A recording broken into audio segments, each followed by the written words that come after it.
Hey folks, I'm Mark Ryan. This is Super Review, and this is the new Hiby R4 digital audio player. So this is an Android-based audio player that is rocking a Snapdragon 665. It's got Android 12, and if that sounds familiar, that's because that has been true of pretty much all of the major digital audio players for the past couple of years, and that's been good. I'm happy with the Snapdragon 665 and Android 12 or later in a DAP. That's good. So why is the R4 so interesting? Well, this thing's interesting because its price. It's 250 bucks. And the thing that's really stand out to me over the last less than a year is that good Android players are getting cheap. And the Hiby R4 is a good example of this. So you get all the good stuff that you get in Hiby's more expensive DAPs, the stuff that I think is important, as well, versus the M300. So there was the, let me step back a little bit. The M300, this guy came out, this is another Hiby device, although technically this one's Hiby Digital. This one came out at 200 bucks, so even cheaper, same specs, but as you can see, it's smaller, and a lot of people didn't like the fact that it only has a 3.5 mil connector on it. Whereas the R4 here, it's got balanced as well as the 3.5 mil connector, as well as it's got all of the buttons that you would want. The M300 is missing a button, but I'm skipping ahead a little bit to the comparison because just to give you context why this thing is on the table, why I'm taking a look at it, and frankly, why a lot of people have been asking me to review the R4.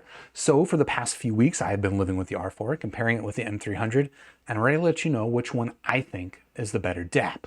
All right, before we get into it, I guess a quick shout out to Hiby for sending this guy in for review. If you want to check out the R4 or the M300, anything else they've got, I've got them linked in the description down below. But with that out of the way, let's dive to the table and we'll talk about the packaging, what you get inside the box. We'll talk about the physical form factor, then we'll get into the functionality. We'll talk about what this thing sounds like. And there are some things to talk about what it sounds like, even though I'm not a big talk about what it sounds like guy. And then we'll get into those comparisons and eventually a score. Fair warning, my DAP reviews end up being a little bit long, so I'll try to get to the chase. Here's the box.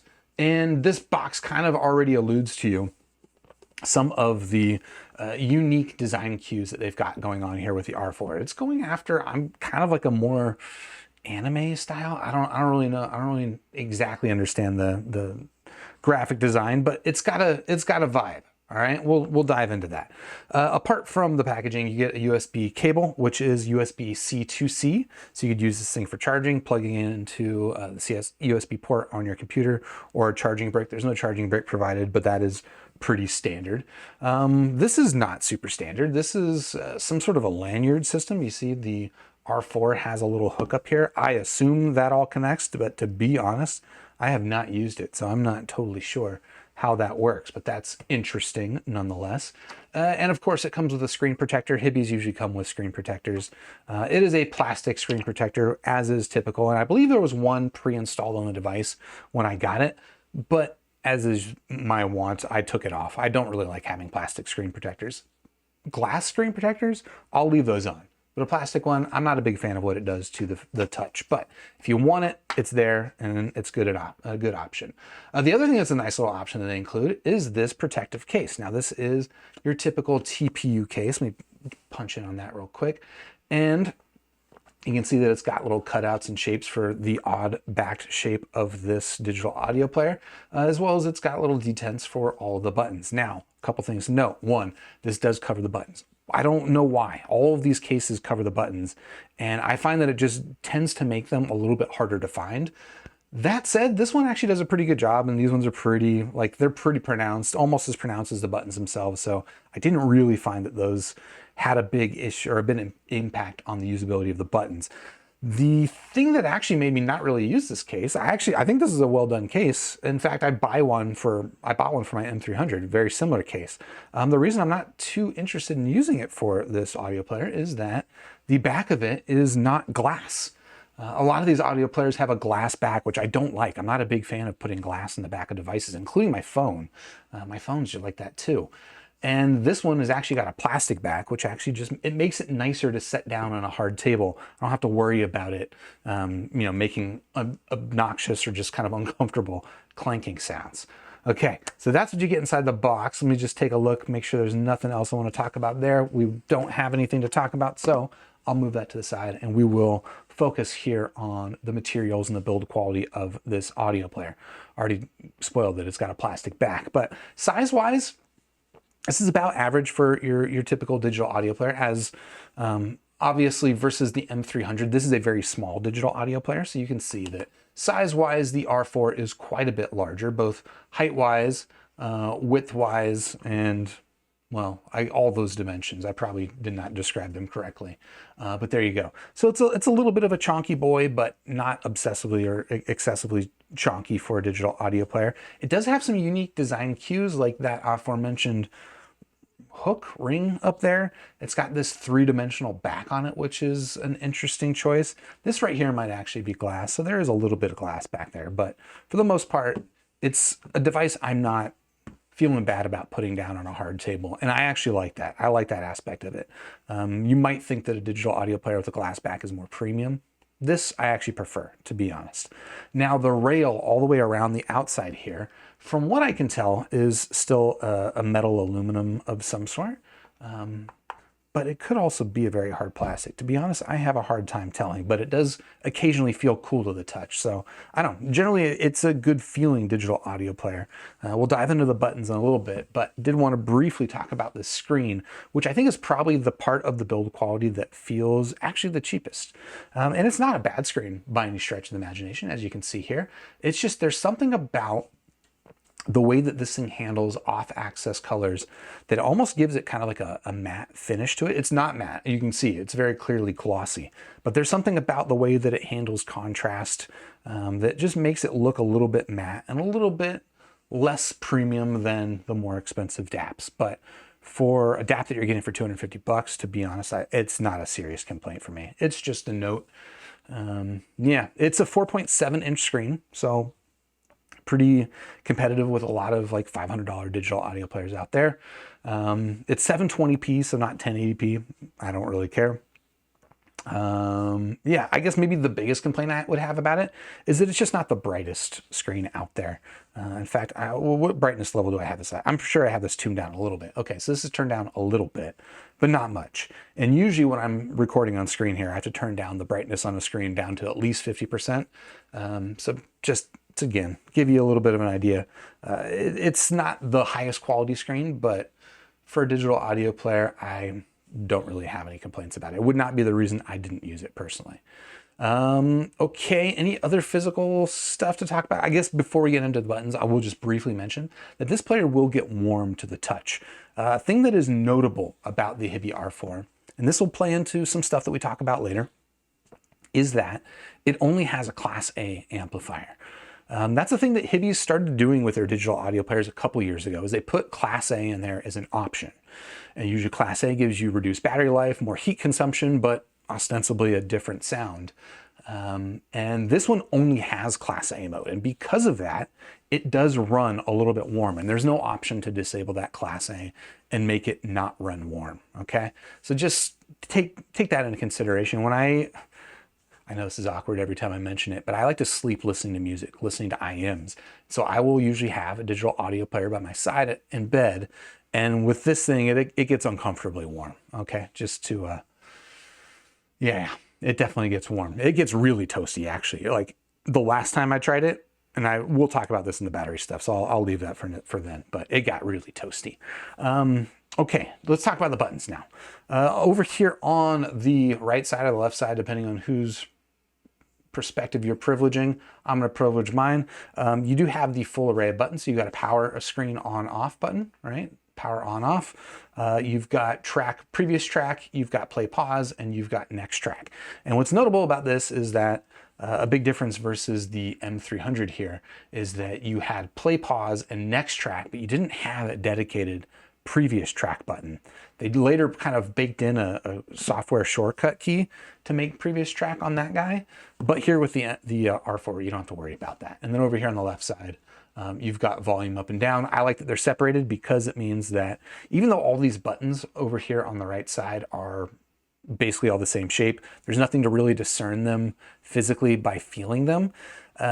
Because there's only 3 main buttons, it's pretty easy to tell where my thumb is. I don't really have a difficulty feeling around the DAP and orienting myself without looking at it. And for me, that's important because having buttons and being able to operate the thing without looking at it, without turning on the screen, and like that's why I have a digital audio player. All right, and I think that's a good reason if you're not clear why have a digital audio player in the first place.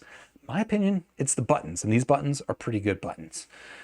There is also one other thing I didn't mention, which I'll punch in up here, is there is a hold switch, or technically it's a customizable switch. So you toggles on and off, and you can have that do one of two functions.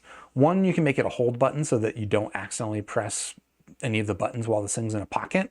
That's a functionality that a lot of Sony digital audio players include, and to be honest, I've never used it, but ostensibly people like it, so it's nice that there is that option. But there is also an option in the software to change this. So instead of it acting as a hold button, it acts as a screen rotation button. So if you're commonly, or if you prefer to have your audio jacks on the top of the player, well, I guess you get that option, but you could then do it whenever you want with the switch.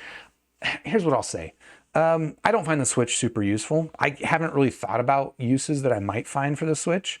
Here's actually one though. If you can make this switch toggle on and off the equalizer, the system-wide equalizer, that's a good idea. But we'll talk about that equalizer in a little bit. Okay, anything else worth talking about? There is a memory card slot over here on the left side. This is a micro SD card slot, as is typical. And I appreciate that it doesn't have a door on it. Sometimes they put doors on them. It just makes it annoying to take it out, although that's the wrong case. If you do put the case on top of it, you will be covering up the door. So keep that in mind. Okay. Anything else? I mean, the I/O, we already talked a little bit about the micro SD card. You've got USB-C here on the bottom for charging. You can also, I think, use this thing as an external DAC, although I couldn't find out how to do it on my Mac system. Apparently on Windows, it's a little bit more straightforward, but with Mac, whatever they've done with the software makes it difficult. I don't fully understand it, but there you go. And then, like I mentioned earlier, at the top of the review, you've got your standard 3.5 millimeter connector, as well as a balanced 4.4 millimeter connector, which is important for a lot of people, but for me, not important. We'll talk about that. Well, are we going to talk about that? I guess let's talk about that. Like, that's kind of the main reason that people are interested in this player, the R4 over the M300. And in my opinion, like the missing 4.4, I don't care at all. But some of you guys are just, you're trying to make 4.4 a thing. I'd like to say I respect it, but I disagree. I think 3.5 is better, but we'll leave that up to you. Okay, let's get into talking about the functionality here on the Hiby R4. Like I mentioned up top, this thing is running Android 12, which I'll give you the quick kind of scroll around so you can see, indeed, this thing is running Android 12. About device, we got it here. I don't know if this is going to mention it. This will tell you some stuff about it. You've got a Snapdragon 665 processor. Again, this is not like a super high-end Android processor. This is probably from like a mid-range phone from 4 or 5 years ago. But in the context of a digital audio player, I find that Snapdragon 665 is great because it enables streaming services to work well on these things. On older Android processors that some older Android DAPs had, Spotify was a mess to use. This guy, 665, it's plenty. You do also get ESS DAC. In fact, this one has 4 DACs built into it. You get 3 gigabytes of RAM, which is pretty standard for these audio players. In fact, the M300, I believe, has the exact same specs. You've got 32 gigabytes of built-in memory, which is not a ton, but it's plenty for the operating system. Just expect that you're going to need to bring your own memory card. You've got a 4,500 milliamp hour battery. There's that 720p screen I mentioned. And all of that was just to say that, yeah, this thing runs Android. And maybe even more importantly, it's got the Google Play Store. Let me punch on that so you can take a look. It's got the Google Play Store. So there's anything that you want to use on Android that's available in the Google Play Store, you can do it on this thing. Now, I haven't tested every service. I've got Spotify in this thing because that's what I happen to subscribe to. I haven't tested every service, but a lot of people ask me on these things, will it work with Apple Music? Will it work with Tidal? Again, I haven't tested it, but it's got the Google Play Store. I've not found any software that this thing doesn't run. So my expectation is that yes, it runs all of that software. And that's what I like about this stuff. In fact, you might notice, well, you probably didn't notice because you don't know what this thing necessarily looked like out of the box, but this runs all of my customization. So I have a common suite of customizations that I like to put on a digital audio player like this when I get it, and it's done them all no problem. For example, I'm using Niagara Launcher, which is the launcher that you see here. It's just nice and simple. I like that it makes my home screen really simple. And if I've got music playing, I've got a little widget there that shows me what my music is. That's it. I like Niagara. The other thing that's kind of tangential, but is up here, we'll punch in on that. I've got overlay battery bar running, which just gives me a view of my battery life, even though I've got it set up so that Power Amp is running in full screen. And on that note, I'm running Power Amp, which is my music player of choice. There is, of course, a stock music app, and we'll talk about that in a little bit, but I prefer Power Amp personally, and this thing runs Power Amp like a champ. So there's that. And then the last thing that I will mention that I like to do with these customizations is run an app called Drive Sync, which is this guy right here. Basically what this does is it lets me store all my music library on Google Drive, and it will automatically sync. In fact, or I've got a button here to sync it manually when I want to. It'll automatically sync my library from Google Drive to the memory card on this player, so I never have to take the memory card out. I just don't have to even think about syncing this thing. If I just leave this thing powered on, every 24 hours it'll sync itself, and that's a pretty damn cool feature. I know a lot of people are kind of on the fence or maybe even negative about having Android in a digital audio player. For me, it's totally worth it for two main reasons. One, having Drive Sync on here, sync my music library, and two is running Power Amp, which is just, I think, the best music interface that I've found. Certainly better than most baked-in softwares. And I guess that is our cue to talk about the baked-in software on the Hiby R4. So this is the stock music app. It is your standard Hiby music app. No real surprises here. And that means that it's actually, as far as stock music apps go, it's on the better side. But it nonetheless does a couple of things that I don't like, and that's the reason I use Spotify. Reason number one, okay? I'm gonna look for The Cure, all right? There's Cigarettes After Sex, Clea, and then Daft Punk. Where's The Cure? The Cure should be in the middle. No, unfortunately, The Cure is alphabetized with all the other bands that happen to start with the. They're alphabetized in the thes, which I'm not a big fan of. I like The Cure to be alphabetized up front. The other thing, and The Cure will be a good example of this, is let's say I want to just like chill out and listen to all of The Cure.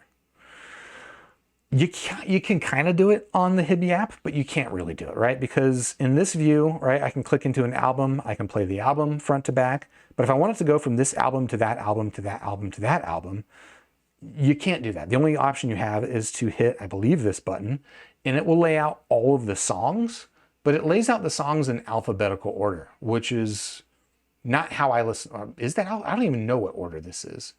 Is it ordering it by track type? I'm literally confused what it's doing, but this is not how I listen to my albums. So I would love for this to have my albums in order, the songs in order of the albums in order of each other, and then just listen to it that way. That's how I typically listen to music. If you're like a shuffle music listener, that probably doesn't matter to you. But I'm a big album listener, and in fact, a big artist listener. So that is a way I commonly use this thing. Anything else to complain about? Not really. Look, the software is pretty decent. You know, it's maybe a little bit slow and sluggish to load the album arts, although they seem to have solved an issue that they used to have where it wouldn't load it until I lifted my finger. So that's good. Yeah, I don't know. Generally, it's a pretty decent software. They do try to get you to log into something that I've never created a login for. Scanning your music is a little bit in the slow end, but they do have access to built-in parametric EQ, and we'll talk about the EQ. Okay, I guess we can actually talk about the EQ now. There's actually 3 different ways that you can equalize this device. You can use your standard 10-band equalizer, right? You get your 10 bands preset, change them up and down. They've also got this thing called MSEB. I think it's like magic, oh my gosh, something 8-ball. I forget exactly what it stands for. But basically what this is like EQ for people that are afraid of EQ. And I think this is actually a really cool way to do it, where instead of giving you frequency bands to adjust, they give you you know, these adjusters like make it cooler, brighter, or warmer, darker sound. Do you want to extend the bass deep or light? Do you want to give it more texture? Like, these are just kind of like evocative words that describe the sound rather than describe the exact frequency response that you're editing. And for me, that's not as useful because I like using a typical equalizer. But again, if you're like kind of intimidated by, or you just don't really understand what all those hertz means, this is a pretty good way to play around with your audio. And then the other thing that they include is, in fact, a parametric EQ. And this is something I'm excited that Hiby's been including with their latest audio players. This thing has, I believe it's a 10-band EQ. You can specify exactly which frequency you want to modify, exactly your Q factor, how much gain you want to give it, and then if you want it to be a low shelf or a peaking filter or a high shelf filter. And then up here, you can even preview the effect that it's having in total sum on your frequency response, which I think is great. In fact, you can even export these. You can save it so you can import it later. You can import frequency or EQ recipes that you generate on Squiglink. Maybe I should do a video on how to do that sometime. And just generally, this is a really nice equalizer app. Now, the only thing you might be noticing is I'm doing all of this inside of the context of the app that I don't listen to music on. But what's nice is that, as far as I can tell, I believe all these functions, if not, maybe not the 10-band, are available in the system settings. So you can also do this on a system-wide level, all right? So here's the MSEB, and here's the parametric EQ, which is the same app, although for some reason, in this version of the app, only the bottom area scrolls. So you don't get a lot of area to work with, but that is a fairly minor complaint, because with this in play, you've got system-wide EQ, which I think is freaking awesome. That means you can use parametric EQ to listen to your Spotify music. That's pretty baller. The other thing that this includes, and this is like above and beyond equalizer, and this is a thing that the M300 doesn't have these options, right? And this is actually, okay, maybe this is actually kind of a killer feature. Both the system-wide EQ as well as this plug-in architecture. So this is something that Hiby does with a lot of their audio players, and I've never really played with it. I recently reviewed the Hiby R8 Mark II.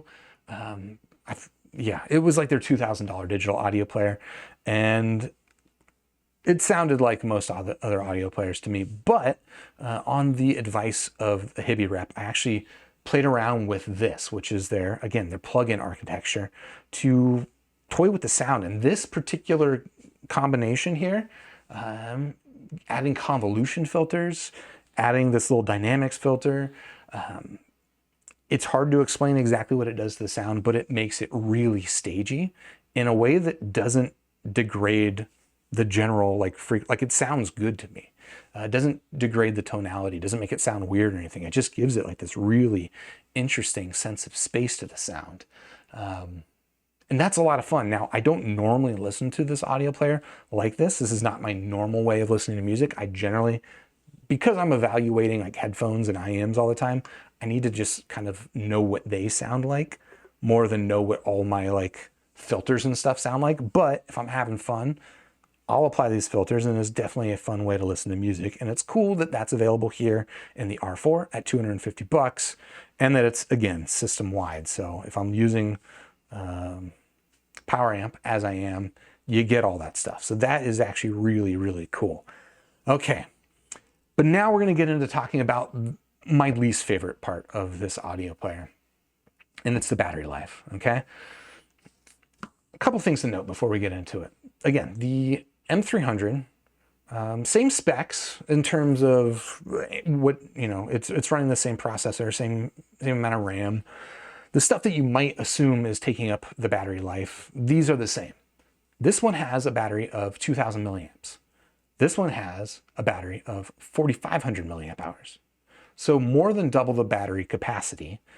But unfortunately, when it comes to actual battery life, this thing is about half of the battery life of this guy, of the M300, okay? The battery life on the R4 is just not good. They claim, I believe, 11 hours under ideal conditions, right? If you're using the 3.5 mil connector, you will at best get 11 hours of playback on this. Whereas with the M300, you're getting about 20 hours of playback. So that's not great. And then if you're using the balance connector, it's going to lower the battery life even more. If you're using those plugins that I was just talking about, those convolution filters and stuff like that, I assume that's also cutting into the battery life, because I mentioned up top that I was talking about the warmth of this device. The last time I gave this the sleep test, I was listening to it on 4.4 mil with those convolution filters on, and two things. One, it literally got so hot that I could not have it under my covers. I had to take it off. The other thing is that the battery, it killed itself probably, I want to say within like 5 hours. I didn't look at the clock exactly, but this thing was fully charged when I went to bed, and it was dead before I woke up, which has never happened for me with a digital audio player. So the battery life is just not good on this thing. So part of it's the fact that, well, I guess honestly, probably all of it is the fact that this thing's just, it's not running like efficient audio architecture like this guy is. It's got a bunch of audiophile stuff in it that it's got a Class A amplifier. It's got a 4.4 millimeter balance connector. It's got that Hiby architecture that lets you do the plugins, which, okay, that is actually kind of cool. But the cost of it is that the battery life is just quite bad, quite bad. Now, for 250 bucks, can I look past that? Yeah, kind of, except for the fact that this guy exists. Yeah, I don't know. So maybe there's a sound difference that you get with this, right? Maybe that's the reason. It's got the Class A amplifier. Maybe it sounds better. Anything else? Looking at my my notes on, let's talk about the sound. I already mentioned it's got 4 by ESS DACs in there, right? So 4 DACs. I believe this thing's only got 1. Class A amplifier. The power output on this thing is actually pretty good. On 3.5 mil, it's about 165 milliwatts at 32 ohms, I believe, versus this was like, I think 110 milliwatts. So let's say maybe 30-40% more powerful on 3.5 than that guy. And on the 4.4 mil connector, this thing's actually got 525 milliwatts of power at 32 ohms, which is a good amount of power. But here's the thing. This thing was powerful enough to run my Sennheiser HD600s, which I guess are not like the most power hungry headphone out there, but they're one of the more power hungry headphones that most people listen to. And for me, mostly I listen to IEMs anyway. And neither of these are a limit when it comes to IEMs, right? So it is nice, I guess, to have the flexibility of that power, but the cost is that you get the battery life that we just talked about. And because you get that power that I don't really need, for me, it's not so much of a plus, I suppose. The other thing that's noticeable, or at least notable about the sound, is that, as is kind of common, like the more power you push out of an amplification system, the more noise floor, the more hiss that you can pull out of it. That's not always the case. Like the more expensive stuff, the R8 Mark II is a good example. That was a powerful digital audio player that did not really have any background hiss to speak of. But in a more budget device, that is a thing that you should be considering. And here with the R4, it is the case. This thing has, I would say, a noticeable noise floor. If you're listening to a sensitive IM, my test is always the Campfire Audio Aura, which is more sensitive than average. Okay, it's a very sensitive IM. Most IMs, you're probably not going to hear the noise floor, but if you're listening to stuff like the Campfire Audio Auras, any of the other Campfire Audio stuff, a lot of the Empire Ear stuff is super sensitive, or even a number of KZs, to be honest, are really, really sensitive. You're going to hear that noise floor out of the 3.5 mil connector. And if you connect instead via the 4.4 mil, it's going to be really, really obvious that there is a noise floor down there. I would say on the 4.4, it's enough that it would be annoying. I wouldn't use it with certain IMs. Again, on most IMs, not really a factor. On pretty much any headphone, you're probably not going to hear it. But if you're using sensitive IMs, just keep that in mind. It's kind of pointless and probably counterproductive to use the 4.4 mil connector, okay? Yeah, I don't know. I'll save the 4.4 spiel for another time. And then the last thing I will mention is that another thing that I test a lot is that Sometimes these DAPs will, like the amplifiers will have some interferences that you can generate from the processors or the Wi-Fi signals that are going through these devices. And this is one that's actually fairly susceptible. So if you are, again, listening on a sensitive IM, especially if you're listening at quiet parts of music, and you happen to be downloading something, or even just like scrolling Spotify, just to give you an example, all right? Scrolling Spotify, right? This is a pretty heavy page. This will generate like static noises and stuff through the audio amplification system. Now, what's interesting is the M300 doesn't do any of that. This thing has no noise floor. I can't hear noise floor on anything. It doesn't generate any interferences through all this stuff. And I think it's just because this is just like basic mobile audio architecture. All right. And that's like, for some people, it's not enough, but I feel like it should be. Like this to me sounds every bit as good as the R4, if not better in some circumstances with sensitive IMs. This thing actually sounds better. And it's got a 3.5 mil connector only. Doesn't have as much power, but that actually ends up being kind of part of the reason why it sounds better. Again, for most of the time when I'm talking about the way that these things sound, there's not really any big difference, okay? I know a lot of people will tell you this audio player has bigger sound stage, this one sounds warm tilted, this one's bright and analytical. I really do not hear that with digital audio players, and that is the case here with these two devices. If I'm listening to them, normal listening volumes with most IMs, they sound exactly the same to me. I'm not gonna try and like say that, yeah, I'm not gonna say anything else about it. That's my take. They sound the same to me, again, unless you're using a sensitive IM, in which case the M300 does sound better. So I don't know. Well, to wrap up this review, it's going to kind of wrap up with this comparison because the M300 exists. It's cheaper. It's it's 200 bucks, although I've seen it now for like 160 bucks, 180 bucks. It's got the same Android specs. In fact, it's got a version newer of Android. It's Android 13 on the M300. It doesn't have 4.4. It doesn't have the previous track button, which is kind of a bummer. The screen is smaller. This is like a 4-inch, more vertically oriented screen, where this is a 4.7-inch, more 16:9 aspect ratio. But you get much better battery life, much better battery life. You get a smaller form factor, which is the thing I personally appreciate. I like the compactness of this guy. And just for me, like I don't know. The only thing that I could say that is nicer about the R4 would be that system-wide EQ. That is a legitimate reason, in my opinion, to consider the R4. Just know that you're going to be taking the hit on the battery life. And yeah, I think that will kind of do it for my review here on the R4. Rating is actually hard for me on this one because that battery life really is kind of a deal breaker for me personally. But I also have to put myself back into the perspective of this is an Android-based audio player with a processor good enough to be running Spotify and a lot of other softwares really well for 250 bucks. Honestly, for that alone and the fact that it runs all that system-wide EQ, I got to give it 4 stars out of 5, but I do really think that the battery life is a serious concern for me.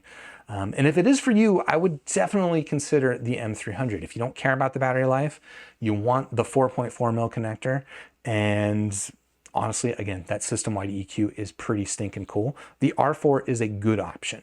Just note that it's going to be not the best bedtime fellow. Maybe you don't care about that. And the battery life is just, it's a stinker. But those are really only concerns because the M300 exists. If the M300 didn't exist at 250 bucks, I'd be raving about this thing. As is, I think it's a very good audio player. If you want to check it out, I've got it linked in the description down below, but it is not my favorite. And with that out of the way, while you're down there in the description, if you haven't already, please do hit the like button, subscribe to the channel, ding the YouTube bell, and I'll catch you on the next super review. Cheers.